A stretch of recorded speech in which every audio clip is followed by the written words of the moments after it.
عليكم ورحمة الله وبركاته. وعليكم السلام ورحمة الله وبركاته. الحمد لله رب العالمين، والصلاة والسلام على سيد الأنبياء والمرسلين وعلى آله وأصحابه وأزواجه وأتباعه وأهل بيته أجمعين.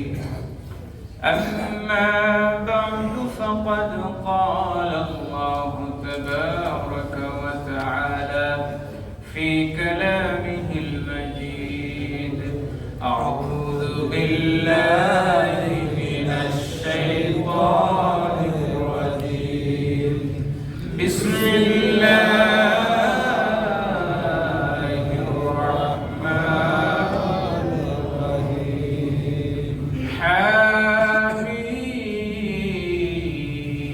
والكتاب المبين، إنا أنزلناه في ليلة مباركة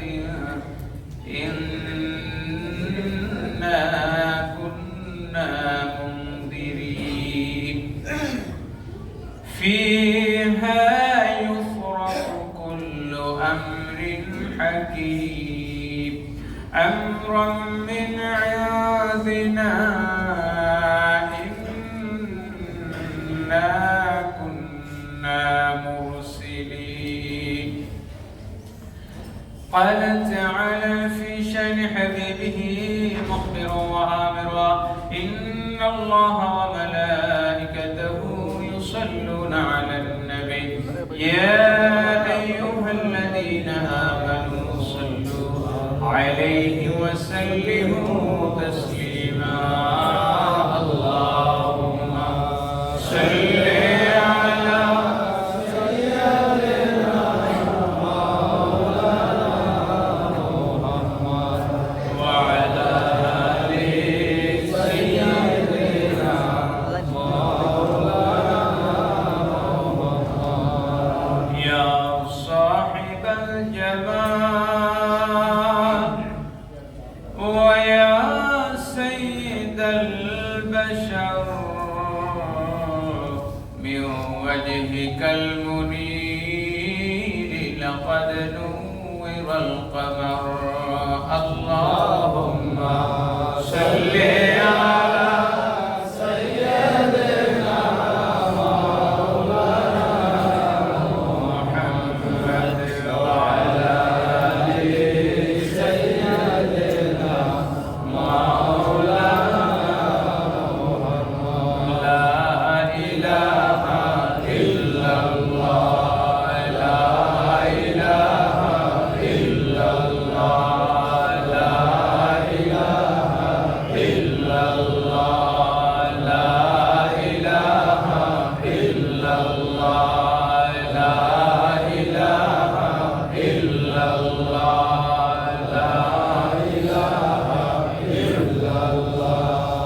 لا إله إلا الله، لا إله إلا الله، لا إله إلا الله، لا إله إلا الله، لا إله إلا الله محمد رسول الله صلى الله عليه وسلم। সকলে পড়ি আলহামদুলিল্লাহ। সমস্ত প্রশংসা সেই রব্বুল ইজ্জতের দরবারে যিনি দয়া করে মায়া করে মাহে শাবানুল মুআজ্জমের আজকে দ্বিতীয় জুমা। আল্লাহ তাবারক ওয়া তাআলা আমাদেরকে এই বরকতময় সময়ে বরকতের মাসে আল্লাহর ঘরে বরকত নেওয়ার জন্য আসার এবং বসার সুযোগ দান করেছেন। সেই রব্বে করিমের দরবারে শুকরিয়া আদায় করে জবান খুলে আরো একবার বলে আলহামদুলিল্লাহ। সাল্লাল্লাহু আলাইহি ওয়াসাল্লাম উপরে যার ওসিলায় আল্লাহ সুবহানাহু ওয়া তাআলা আমাদেরকে মাহে শাবান মাসটাকে বরকতের মাস হিসেবে আমাদেরকে দান করেছেন, বলি সুবহানাল্লাহ। এই শাবান মাস বরকতের মাস, এতে আমাদের কারো কোনো সন্দেহ আছে? না। হাজরিন, এই বরকতের মাসেই আল্লাহ তাবারক ওয়া তাআলা একটা বরকতের রাত রেখেছেন। সেই রাতের নাম মুক্তি লাভ করা। কি লাভ করা? মুক্তি লাভ করা, আজাদি লাভ করা, স্বাধীনতা লাভ করা। কিসের থেকে মুক্তি লাভ করা? মুক্তি লাভ হচ্ছে জাহান্নাম থেকে। আল্লাহ সুবহানাহু ওয়া তাআলা এই রাতে অসংখ্য অগণিত আকাশের নক্ষত্রের সংখ্যার চাইতেও বেশি সংখ্যক জাহান্নামী বান্দাদেরকে জাহান্নাম থেকে মুক্তি দান করে বলে সুবহানাল্লাহ। অপর এক হাদিসে আসছে, বনি কাব পুত্র মক্কার মধ্যে, মক্কা ইয়েমেন থেকে শুরু করে আরব দেশের বিখ্যাত কবিলা ছিল বনি কাল। এবং এই বনি কাল পুত্রের একটা বৈশিষ্ট্য হলো আরব দেশের যত ভেড়া ছাগল দুম্বা আছে, সব ভেড়া ছাগল দুম্বা এই গোত্রটা সরবরাহ করতে বলেন সুবহানাল্লাহ। এত বিশাল তাদের ভেড়া বকরির পাল ছিল। লোক পশম আছে, এই পশমের সমসংখ্যক গুনাহগার বান্দাদেরকে আল্লাহ এই রাতে মাফ করেন সুবহানাল্লাহ। এই জন্য এই রাতের নাম হলো লাইলাতুল বারাত। বারাত শব্দের অর্থ হলো মুক্তি। আল্লাহ পাক কোরআনে একটা সূরা, সূরা তাওবা, এই সূরার শুরুতে এই শব্দটা উল্লেখ করেছেন। আল্লাহ রাব্বুল আলামিন বলেন, বারাআতুম মিনাল্লাহি ওয়া রাসূলিহি ইলাল্লাযীনা আহাদতুম মিনাল মুশরিকিন। বারাআতুল মুক্তি। তো আল্লাহ তাবারক ওয়া তাআলা কোরআনের সূরা তাওবা একেবারে প্রথম এই শব্দটা উল্লেখ করেছেন। অর্থাৎ সূরা তাওবা, তাওবা যে ব্যক্তি করবে, তাওবার মাধ্যমে আল্লাহ তাবারক ওয়া তাআলা তার তাওবা কবুল করে জাহান্নাম থেকে বারাআত দিবেন, মুক্তি দিয়ে তাকে জান্নাত দান করবেন সুবহানাল্লাহ। এই রাতের আরো একটি নাম আছে কোরআনের সূরা দুখানের মধ্যে আল্লাহ পাক সেই নামটি দিয়েছেন। আল্লাহ রাব্বুল আলামিন সূরা দুখানের মধ্যে উল্লেখ করেন, হামিম ওয়াল কিতাবিল মুবিন ইন্না আনসালনাহু ফি লাইলাতিন মুবারাকাতিন ইন্না কুন্না মুনজিরিন। জোরে জোরে বলি সুবহানাল্লাহ। আল্লাহ রাসূল সাল্লাল্লাহু আলাইহি ওয়াসাল্লামের চাচাতো ভাই হযরত আব্দুল্লাহ ইবনে আব্বাস রাদিয়াল্লাহু তাআলা, তার একজন গোলাম ছিলেন, তার নাম ছিল ইকরিমা। এই ইকরিমা তিনি বলতেছেন, আব্দুল্লাহ ইবনে আব্বাস থেকে তিনি riwayat করছেন, আল্লাহ তাবারক ওয়া তাআলা সূরা দুখানের মধ্যে বলেছেন, হামিম ওয়াল কিতাবিল মুবিন, এই কিতাবের শপথ, ইন্না আনসালনাহু ফি লাইলাতিন মুবারাকা, নিশ্চয়ই আমি এই কোরআনকে লাওহে মাহফুজ থেকে, কোথা থেকে? লাওহে মাহফুজ থেকে পৃথিবীর সর্বনিকটতম আসমান বাইতুল ইজ্জাতে, আসমানের একেবারে প্রথম আসমানের একটা জায়গা আছে, আল্লাহর ঘর আছে বাইতুল মামুর বরাবর। এই বাইতুল ইজ্জাতে আল্লাহ তাবারক ওয়া তাআলা এই কোরআনকে লাওহে মাহফুজ থেকে বাইতুল ইজ্জাতে নাযিল করেছেন বলে সুবহানাল্লাহ। এবং এইজন্য আল্লাহ রাব্বুল আলামিন বলেছেন, ইন্না আনসালনাহু ফি লাইলাতিন মুবারাকা, নিশ্চয়ই আমি এই কোরআনকে নাযিল করেছি লাইলাতুল মুবারাকা, বরকতময় রাতে। কি রাতে বলেন? মুবারক শব্দের অর্থ কি? বরকতময়। এখন আমরা অনেকেই জানি সূরা কদরের মধ্যে আল্লাহ বলেছেন, ইন্না আনসালনাহু ফি লাইলাতিল কদর, কোরআন আমি নাযিল করেছি কোন রাতে? কদরের রাতে। এবার প্রশ্ন হলো, দুইটা আয়াত বিপরীত অর্থ দেয় কি দেয় না? একটা বলছে লাইলাতুল মুবারাকা আর একটা বলছে লাইলাতুল কদর। দুইটার মধ্যে হানাফি ফকিহগণ সমাধান করেছেন, লাইলাতুল কদরে কোরআন নাযিল হয়েছে আমার রাসূলের উপরে, এবং সেটি বাইতুল ইজ্জত থেকে জিবরিল আমিন নিয়ে আসছেন। কিন্তু আল্লাহ সুবহানাহু ওয়া তাআলা কদরের রাতে কোরআন কি একেবারেই নাযিল করেছেন? না, শুধু সূরা আলাকের 5টি আয়াত, সূরা আলাকের 5টি আয়াত, এবং সূরা আলাকের 5টি আয়াত কিন্তু গোটা কোরআন নয়, কোরআন দীর্ঘ 23 বছর দিনে রাতে দেশে প্রবাসে রাসূল সাল্লাল্লাহু আলাইহি ওয়াসাল্লামের ঘুমন্ত অবস্থায়, জাগ্রত অবস্থায়, দাঁড়ানো অবস্থায়, বসা অবস্থায়, মক্কা অবস্থায়, মদিনা অবস্থায়, সফর অবস্থায়, মুকিম অবস্থায় নাজিল হয়েছে কি হয় নাই? আল্লাহ রাব্বুল আলামিন প্রথম নাজিল করছেন যেটা রাসূল সাল্লাল্লাহু আলাইহি ওয়াসাল্লামের উপরে, সেটা হলো কদরের রাত, ঠিক কি না? আর হচ্ছে কদরের রাত ছাড়া আর কোন রাতে নবীজির উপর কোরআন নাজিল হয় নাই। 23 বছর হয়েছে কি না? দিনে রাতে সন্ধ্যায় বিকালে সকালে হয়েছে। তো এখানে উদ্দেশ্য হলো যে কোরআন সর্বপ্রথম আল্লাহ রাসূলের কাছে নাজিল হয়েছে কোথায়? কদরের রাতে। এবং এখানে কদরের রাত নিয়ে কোনো ইশকাল নাই। ওইখানে যে আল্লাহ পাক বলেছেন লাইলাতুল মুবারাকায় কোরআন নাজিল করেছেন, সেই লাইলাতুল মুবারাকায় নাজিল করেছেন আল্লাহ রাব্বুল আলামিন এই শাবানের 14 তারিখ দিবাগত রাত, সেটা লৌহে মাহফুজ থেকে বাইতুল ইজ্জত বলি সুবহানাল্লাহ। সুবহানাল্লাহ। এই জন্য শবে বরাত আগে না শবে কদর আগে? শবে বরাত আগে না? তাহলে আরশে আজিম থেকে আগে শবে বরাতে আল্লাহ রাব্বুল আলামিন কোরআন লৌহে মাহফুজ থেকে বাইতুল ইজ্জতে এনে রাখলেন এবং শবে কদরে এনে সেটা আল্লাহ তাবারক ওয়া তাআলা আল্লাহ রাসূলের কাছে জিবরিল আমিনের মাধ্যমে জাবালে নূরে নবীজির কাছে পৌঁছে দিলেন বলি সুবহানাল্লাহ। এটার একটা উদ্দেশ্য আছে। উদ্দেশ্যটা হলো আল্লাহ সুবহানাহু ওয়া তাআলা কোরআনকে আসমানে বাল হুয়া কুরআনুম মাজিদ ফি লাওহিম মাহফুজ, কোরআনে মাজিদ আরশে আজিমের লৌহে মাহফুজের মধ্যে সংরক্ষণ করেছেন। এই কোরআন কেউ দেখতে পারে না, ধরতে পারে না, ছুঁতে পারে না। লা ইয়ামাসসুহু ইল্লাল মুতাহহারুন। কোরআন পৃথিবীতে নাজিল করবেন। নাজিল করার পূর্বে আসমানবাসীকে কোরআনের রং, কোরআনের আকার, কোরআনের আকৃতি, কোরআনের নূর দেখানোর জন্য যে সময়টা বেছে নিয়েছেন, সেই সময়টা হলো লাইলাতুল বারাত। কারণ দেখেন, যদিও খেলাধুলার মকসদটা এখানে আসে না, যে জিনিসটা তারা খেলাধুলার ওইখানে দিবে সেটা সারা পৃথিবীতে ঘুরে দেখায় না, দেখায় কিনা? মানুষ যাতে যে এই জিনিসটা পুরস্কার হিসেবে দেওয়া হবে, কে পাবে সেটা জানে, কিন্তু তারপরে সবাই কিন্তু দেখার সুযোগ করে দেয়। ঠিক আল্লাহ সুবহানাহু ওয়া তাআলা কোরআন বনি ইসরাঈলকে দিয়েছেন না আমাদেরকে দিয়েছেন? আমাদেরকে। কথা বলেন, আমাদেরকে। নবী মুহাম্মদ রাসূলুল্লাহর উপর নাজিল হয়েছে না মুসার উপর নাজিল হয়েছে? আল্লাহ রাসূলের উপর নাজিল হয়েছে, শেষ নবীর উম্মতদের নিকট নাজিল হয়েছে। কিন্তু সবাইকে তো অন্তত কোরআনের নূরটা দেখার একটু সুযোগ দিতে হবে। এইজন্য আল্লাহ পাক আসমানবাসীকে দেখানোর জন্য, আসমানবাসীকে কোরআনের বরকত নেওয়ার সুযোগ দেওয়ার জন্য এই লাইলাতুল বারাতে বাইতুল ইজ্জতে দান করেছেন। সুবহানাল্লাহ। এবং দুইটা নাজিল দেখেন, লৌহে মাহফুজ থেকে নাজিল হলো সেটাও রাতে, শবে বরাতে, আর আসমান থেকে আল্লাহ রাসূলের কাছে নাজিল হলো সেটাও কি রাতে। রাতে দুইটা, দুই রাত, একটা শবে কদর আর একটা শবে বরাত।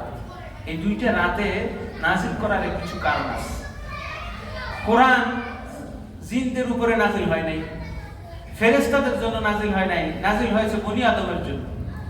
এখন কোরআনের ফয়েজ, কোরআনের বরকত থেকে কেউ কি বঞ্চিত আছে?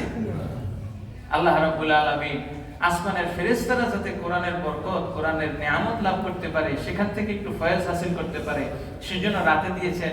এবং এই দুইটা রাত নির্ধারণ করেছেন, কারণ এই দুইটা রাত হলো ফেরেশতাদের জন্য ঈদের রাত। সুবহানাল্লাহ। সুবহানাল্লাহ বলবেন। ফেরেশতাদের জন্য কিসের রাত? ঈদের রাত। আমাদের জন্য বছরে ঈদ কয়টা? দুইটা।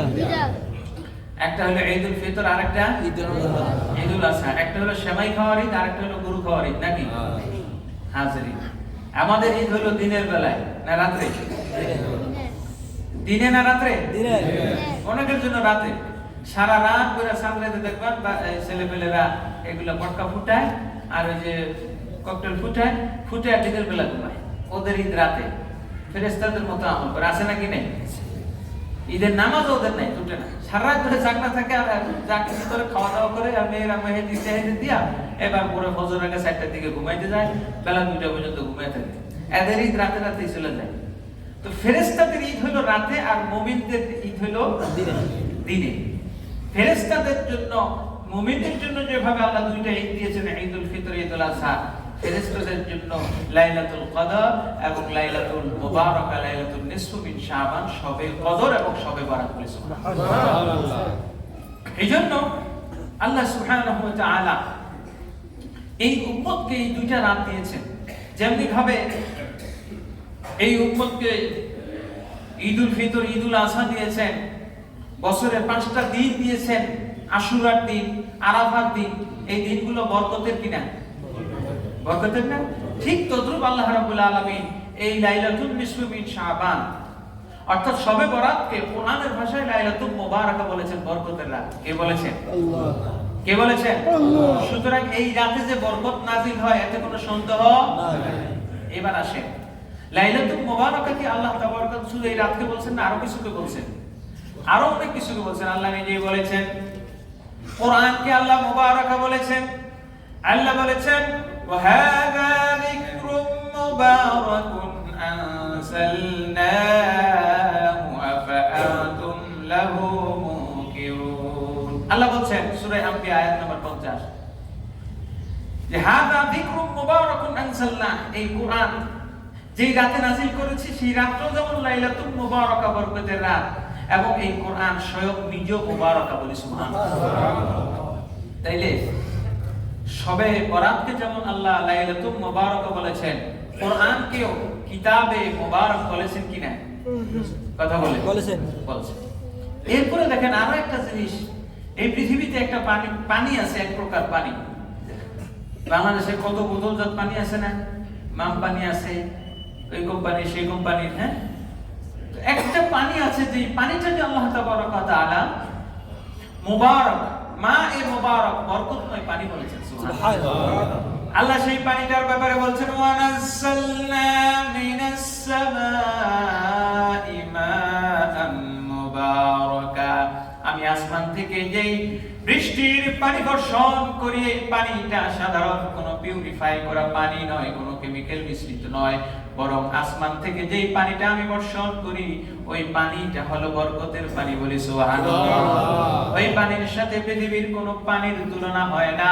আল্লাহ তাবারক ওয়া তাআলা সূরা কফ আয়াত নাম্বার 7 এর মধ্যে আল্লাহ বলছেন, আসমান থেকে বৃষ্টির যে পানিটা বর্ষিত হয় এটার মধ্যে আল্লাহ পাক 10টি গুণ দিয়েছেন। কয়টা? 10টা গুণ দিয়েছেন। এই 10টা গুণের মধ্যে হলো আদিকা, আল-লাইয়িনু, আল-কুওয়া, আল-লতাফাতু, আস-সাফাওয়াতু, আল-হারাকাতু, আর-রুতবাতু, আল-বারাদাতু, আত-তাওয়াদু, আল-হায়াত। সর্বশেষ যে জিনিসটা সেটা হলো হায়াত।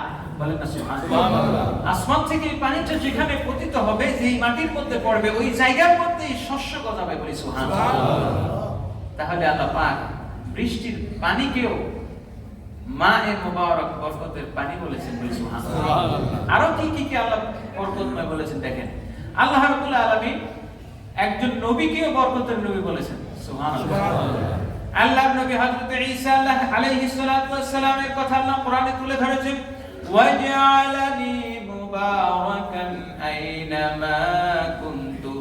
ও উম্মতেরা শুনো, আমি ঈসা যেই জায়গায় যাব আল্লাহ পাক আমাকে এমন বরকতময় করেছেন, আমি যেই জায়গায় যাব ওই জায়গার মধ্যে আল্লাহ পাক বরকতে ভরপুর করে দিবে। এইজন্য নবীগণের মধ্যে বরকত দিয়েছেন কে? আমার নবীজি যেই জায়গায় যাইতেন ওই জায়গায় বরকত হয়ে যেত সুবহানাল্লাহ। সুবহানাল্লাহ বলবেন। যেই ঘরে খাবার গ্রহণ করতেন ওই ঘরে বরকত দিতেন কে? আল্লাহ। নবী ঈসা আলাইহিস সালাম নিজে যদি বলতেন, ওয়াজআলানি মুবারাকা, আল্লাহ আমাকে বরকতময় করেছেন, আমি যেখানে যাব একজনের খাবার 10 জনে খেয়ে শেষ করতে পারবে না বলি সুবহানাল্লাহ। এরপরে আল্লাহ পাক পৃথিবীতে একটা জায়গাকে বলেছেন বরকতের জায়গা। সেই জায়গাটা কি? আল্লাহ রাব্বুল আলামিন সূরা আলে ইমরানের 96 নম্বর আয়াতে বলছেন, আল্লাহ বলছেন, ইন্না আউওয়ালা বাইতিন ওয়াদি'a লিন-নাসি লাল্লাযী বিবাক্কাতা মুবারাকান ওয়া হুদাল লিল-আলামিন। বলি সুবহানাল্লাহ। নিশ্চয়ই আমি বাইতুল্লাহকে বরকতময় শহরে স্থাপন করেছি। না আউওয়ালা বাইতি ওয়াদি'a লিন-নাস, পৃথিবীর সর্বপ্রথম যে ঘর নির্মিত হয়েছে সেটি সাধারণ কোন শহরে নির্মিত হয়নি, বরং বরকতের শহরে নির্মিত হয়েছে বলি সুবহানাল্লাহ। হাজিরিন, শুধু মক্কাতুল মুকাররমার শহরকেই নয়, এই পৃথিবী একটি পাহাড়কে আল্লাহ পাক বরকতের পাহাড় বলেছেন, বলি সুবহানাল্লাহ। আল্লাহ নিজেই বলেছেন কোরআনের মধ্যে, ফালাম্মা আতাহা নুদিয়া মিন শাতিল ওয়াদিল আইমানি ফিল বুকআতিল মুবারাকা, বলি সুবহানাল্লাহ। সূরা কাসাস আয়াত নম্বর 30 আল্লাহ বলেন, নবী হযরত মুসা আলাইহিস সালাম যে উপত্যকার মধ্যে তুর সাইনায় গিয়েছেন, ওই উপত্যকাটা হচ্ছে পৃথিবীর সবচেয়ে বরকতময় উপত্যকা, বলি সুবহানাল্লাহ। তাইলে বরকত কোরআন, বরকত আসমানের পানি, বরকত নবী ঈসা, বরকতময় শহর মক্কা শহর, বরকতময় উপত্যকা তুর সাইনা উপত্যকা, বলি সুবহানাল্লাহ। এবার সর্বশেষ আসি বরকত। অনেক সময় আমরা বলি যে ঈদ মোবারক, শুনে অনেকে বলে যে ঈদ মোবারক বলা যাবে না, রওজা মোবারক বলা যাবে না। আছে না অনেকে বলে রওজা মোবারক বলা যাবে না, ঈদ মোবারক বলা যাবে না। ছোট একটা ঘটনা মনে করুন, যেই কোনো জিনিস যেটার মধ্যে বরকত আছে বা যেটা সম্মান আছে, যেমন আমরা বলি না কোরআন শরীফ, রওজা শরীফ, হাদিস শরীফ, এই শরীফ শব্দের অর্থ হলো সম্মানিত। এখন কোরআনের সাথে শরীফ শব্দ বলা যাবে কি যাবে না? যাবে। একজন ব্যক্তি খুব সম্মানিত, তাকে সম্মানের সাথে তাকে ঘোষণা, তার নামটা ঘোষণা করা হয়, বা একটা জায়গা যদি সম্মানিত হয় তাকে সম্মানের সাথে ঘোষণা করেন। আল্লাহ নিজেই তো তুরে সাইনা একটা সাধারণ উপত্যকা, পাহাড়ের মাঝখানে একটু উঁচু জায়গা, সমতল, ওই জায়গাটাকে যদি বরকতময় বলতে পারেন, তাহলে রাসূলের রওজা এটা বরকতময় হতে পারে না? ছোট্ট ঘটনা বলি, হাজী ইমদাদুল্লাহ মুহাজির মক্কি রাহমাতুল্লাহ আলাইহি, মাওলানা আশরাফ আলী থানভী এবং রশিদ আহমদ গাজুহি রাহমাতুল্লাহ তাআলা তাদের উস্তাদ ছিলেন।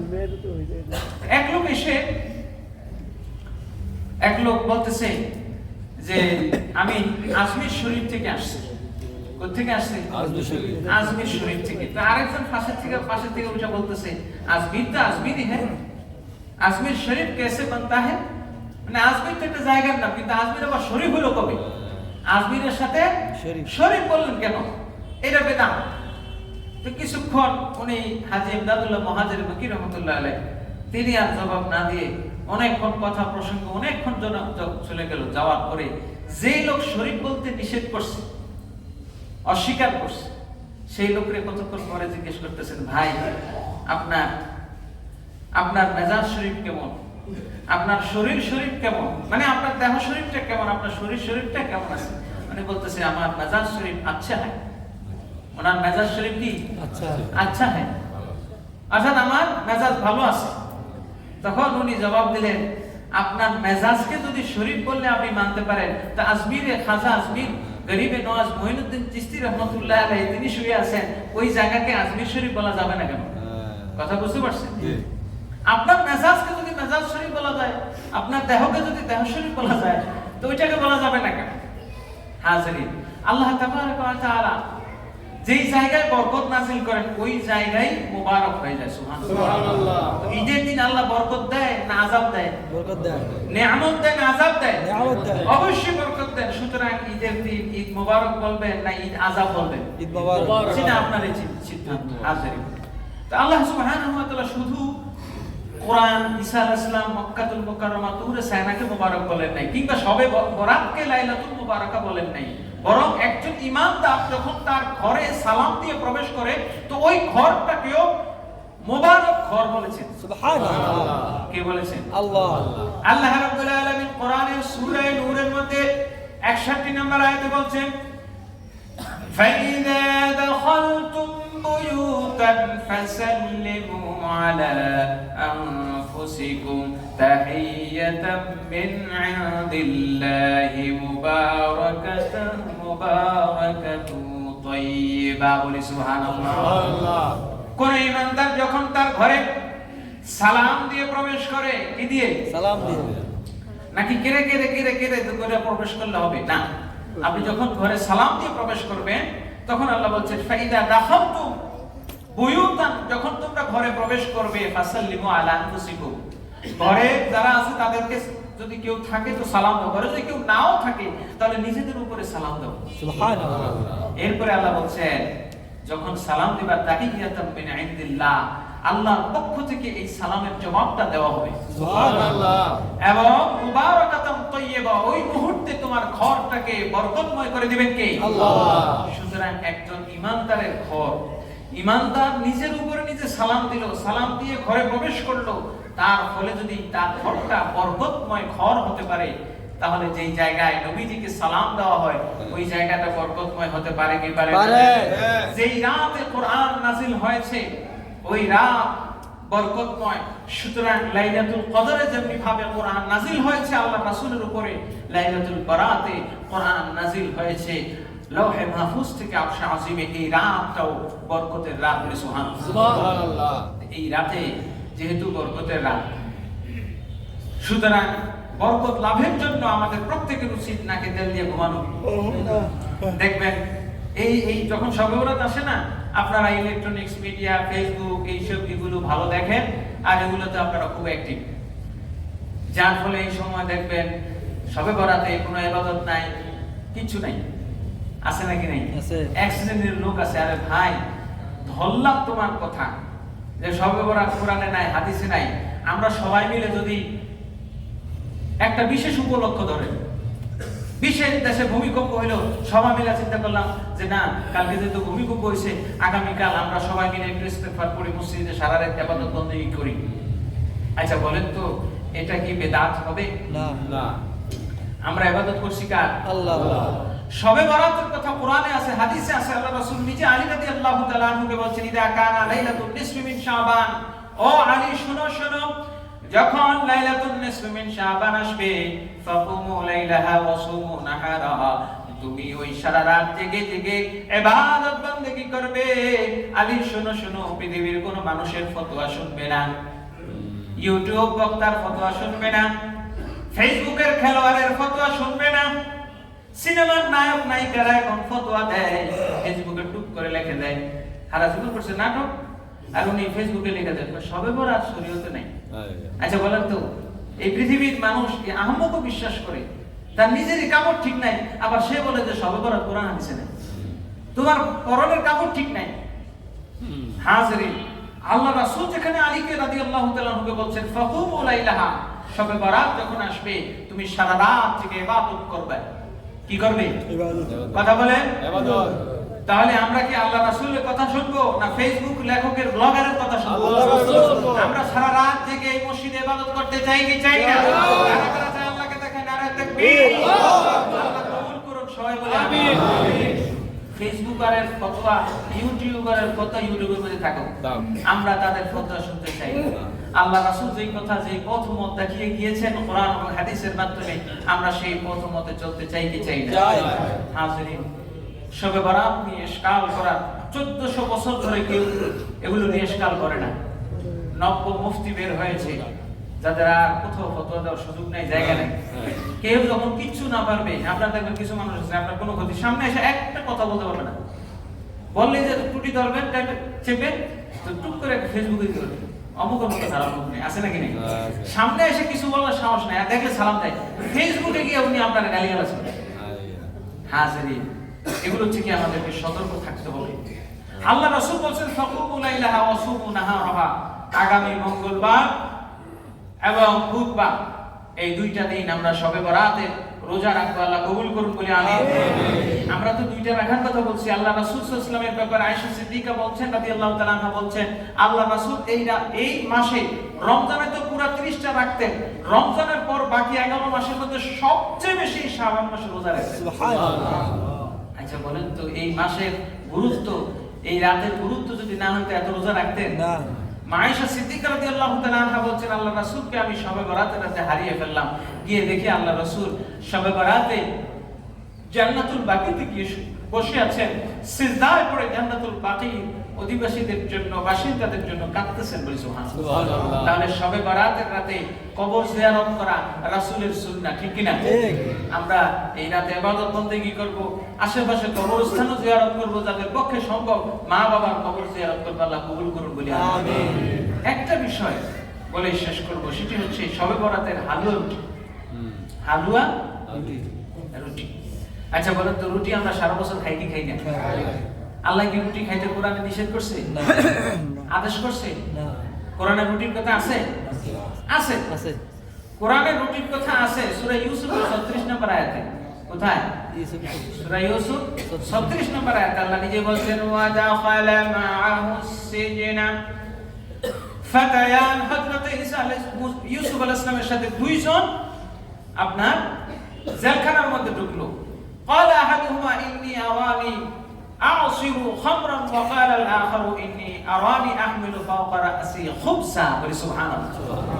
একজন দেখছে আমি বাদশাকে শরবত পান করাচ্ছি, আরেকজন দেখছে আমি মাথার মধ্যে রুটির ঝুড়ি বহন করছি। বলি সুবহানাল্লাহ। দরুশে বরং সাল্লাল্লাহু। সংক্ষেপে হালুয়া রুটির কথা একটু বলবো, যেহেতু এটা নিয়ে খুব লেখালেখি হয়, বলাবলি হয়। তো দুইজন দুই স্বপ্ন দেখছে, একজনের মাথার উপরে রুটির ঝুড়ি, খুব মানে রুটি। রুটির কথা কোরআনের মধ্যে আছে, আল্লাহ রাসূল নিজে রুটি খাইতেন। সুবহানাল্লাহ। সেটা কিন্তু গমের রুটি না। এক হাদিসে আসছে, সাহাবায়ে কেরাম বলছেন, সাহাবীকে প্রশ্ন করা হলো আব্দুল্লাহ ইবনে মাসউদ রাদিয়াল্লাহু তাআলা যে আল্লাহ রাসূল কি কখনো মিহি আটা গমের রুটি খাইছেন? বলছেন গম কি জিনিস নবীজি দেখেও না। তো চালনি দেখছেন, চালনি মানে প্রশ্ন করতেছে সাহাবীকে, চালনি দিয়া চাইলা এই একদম মিহি ফ্রেশ আটা দিয়া রুটি খাইছেন না? তো কেমনে খাইছেন? বলতেছেন আমরা জবের রুটি খাইতাম। জবরে আইনা ধান যেরকম এভাবে বেড়ে ঠিক করে ধান ছড়ায়া তারপরে এটা দিয়া পাটা পাটা দিয়ে বৈশা, তখন বলতেছে একটু ফু দিতাম। ফু দিলে যেটুকু উড়ে যাইতো আর যেটুকু থাকতো এই দিয়া আমরা শক্ত শক্ত রুটি খাইতাম। আল্লাহ রাসূল সাল্লাল্লাহু আলাইহি ওয়াসাল্লাম রুটি খেতেন। অন্তত 10টা রুটির ঘটনা বলতে পারবো, সময় সংক্ষেপ। একটা ঘটনাই বলি যে রুটি খাওয়া কিংবা দান করা এটা একটা ফজিলত। ঈসা আলাইহিস সালামের কাছে এক ধোপার ব্যাপারে অভিযোগ আসলো যে ধোপা মানুষের কাপড় নষ্ট করে দেয়। আসে না কিছু নন্ডিকে দিলে দেখবেন শুধু শুধু নষ্ট করে আউলে ফেলা, একজনেরটা একজনের দেয়। তো ইচ্ছা করে এই কাজটা করতো। অনেক লোক তো অনিচ্ছাকৃত ইচ্ছা করে মানুষের কাপড়ের ক্ষতি করতো। তখন ঈসা আলাইহিস সালামের কাছে আসছে বদদোয়ার জন্য। ঈসা আলাইহিস সালাম বললেন, বদদোয়া করলে আল্লাহ জানিয়ে দিলেন হ্যাঁ আজকে তার রফা দফা হয়ে যাবে, আজকে তার জন্য আমি আযাব পাঠিয়ে দেব। ঈসা আলাইহিস সালাম বদদোয়া করার পর সবাই চলে গেল যে আজকের পরে সে তার ক্ষতি করতে পারবে না, তার ক্ষতির হাত থেকে তোমরা বেঁচে যাবা। পরের দিন ঠিকই সে দোকান খুলে বসে। ঈসা আলাইহিস সালামকে বলল ব্যাপার কি, আপনি কি দোয়া করলেন, কাজ তো হলো না, তো চলো দেখি। এবার ঈসা আলাইহিস সালাম তাকে প্রশ্ন করলেন, বাবা তোমার কি কালকে কোনো বিপদ ছিল? কয় না। কোনো সমস্যা ছিল? কয় না। কি করছিলা? বলতেছে আমি যখন দোকানের দিকে যাওয়ার সময় আমার স্ত্রী আমার জন্য একটা রুটি দিয়েছিলেন। কি দিয়েছিলেন? রুটি দিয়েছিলেন। তো দোকান খোলার আগে দেখলাম একটা ফকির আমার কাছে রুটি চাইলো, আমি এই রুটিটা তাকে দিয়ে দিলাম। আমি বাসায় যখন দোকানে আসার পর আমি যখন কাপড়ের গাঁঠুরি খুললাম, দেখলাম একটা মরা সাপ, দুর্বল মরা সাপটা আমার ওই কাপড়ের গুটলির মধ্যে আছে। বলেন সুবহানাল্লাহ। আমি ওটাকে ফেলে দিলাম। হযরত ঈসা আলাইহিস সালাম বললেন, রাকাবুয়া, তোমরা দেখো তার একটা রুটি সদকার কারণে আল্লাহ পাক যে সাপটাকে আযাব হিসেবে তার জন্য পাঠিয়েছেন, তার ওই সদকার রুটি ওই সাপটাকে মেরে ফেলেছে। সুবহানাল্লাহ। তাহলে একটা রুটি সদকা করা, দান করার ফজিলত আছে নাকি? আছে। অন্তত 10টা ঘটনা বলতে পারবো। হাজির, সুতরাং হালুয়া রুটি নিয়ে আপনার এই আফসোস করার কিছু নাই। হালুয়ার ব্যাপারেও হাদিস আছে। আয়েশা সিদ্দিকা রাদিয়াল্লাহু তাআলা আনহা বলেন, কানা নবী সাল্লাল্লাহু আলাইহি ওয়াসাল্লাম ইউহিব্বুল হালওয়া ওয়াল আসাল। নবীজি হালুয়া এবং মধু পছন্দ করতেন। বলি সুবহানাল্লাহ। সুতরাং হালুয়া এবং রুটি খাওয়ার ব্যাপারে আপনাদের আর কারো কোনো সন্দেহ নাই। খাবেন কি খাবেন না সেটা আপনার ইচ্ছা। আমি কোরআন হাদিসের আলোকে যেটুকু বলার বলে দিলাম, আপনারা খাবেন এবং দান করবেন, আল্লাহ কবুল করুন বলে আমিন। আমিন। হাজিরিন, আগামী মঙ্গলবার দিবাগত রাত আমরা সবাই মিলে এই মসজিদে ইবাদত বন্দেগী করব, আল্লাহর কাছে কায়মনোবাক্যে দোয়া করব। শবে বরাত যেহেতু লাইলাতুল মুবারাকা, আমরা রব্বে কারীমের কাছে বরকত চাইতে রাজি আছি ইনশাআল্লাহ। আমি মসজিদ কমিটির পক্ষ থেকে আপনাদের সকলকে দাওয়াত দিচ্ছি, আমরা প্রত্যেকে ইনশাআল্লাহ আগামী মঙ্গলবার বুধবার মা বোনদেরকে বলে দিবেন রোজা রাখার জন্য, এবং আমরা পুরুষরা সারা রাত মসজিদে ইবাদত বন্দেগী করব। আল্লাহ কবুল করুন বলি আমিন। রাজি আছি তো ইনশাআল্লাহ? আল্লাহকে হাত তুলে দেখে আল্লাহ কবুল করুন আমিন। আর জোরে বলে আমিন। আমিন। এবার আসি, অনেকের জন্য হয়তো বা এই রাতে দান সদকা করা বা এককালে মানুষকে খাওয়ানো